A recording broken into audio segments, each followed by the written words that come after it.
ইসরায়েলের প্রধানমন্ত্রী Benjamin Netanyahu ও সেনাপ্রধান ইয়াল জামিরের মধ্যে গাজা পুরোপুরি দখল নিয়ে তীব্র মতবিরোধ দেখা দিয়েছে।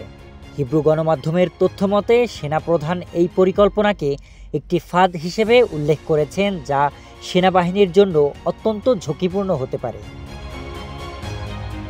এই বিতর্ক আরও তীব্র হয়ে ওঠে যখন প্রধানমন্ত্রীর ছেলে ইয়াইর নেতানিয়াহু সামাজিক যোগাযোগ মাধ্যম এক্সে একটি পোস্টে সেনাপ্রধানকে আক্রমণ করে বসেন।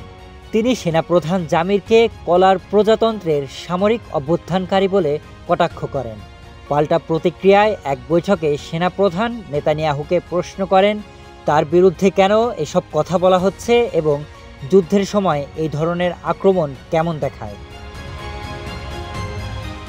নেতানিয়াহু দাবি করেন জামির প্রতিবারই তার পরিকল্পনা গৃহীত না হলে মিডিয়ার সামনে পদত্যাগের ইঙ্গিত দেন, যা তিনি অগ্রহণযোগ্য বলে উল্লেখ করেছেন। এ সময় তিনি ছেলের পক্ষ নিয়ে বলেন সে একজন প্রাপ্তবয়স্ক মানুষ।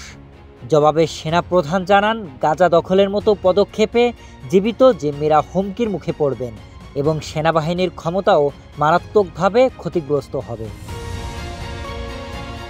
জামিরের বিকল্প প্রস্তাব ছিল গাজার জনবহুল এলাকাগুলো ঘিরে রেখে ধাপে ধাপে অভিযান চালানো, যাতে সেনাবাহিনীর স্থিতিশীলতা রক্ষা পায় এবং জিম্মিদের নিরাপত্তা নিশ্চিত করা যায়।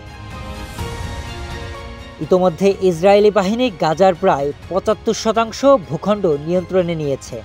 এখন পুরো গাজা দখলের পরিকল্পনা নিয়ে মন্ত্রিসভায় চূড়ান্ত অনুমোদনের অপেক্ষা।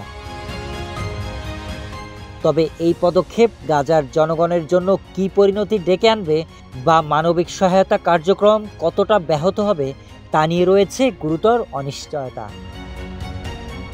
শরীফ Rahat, news desk, hello Bangla.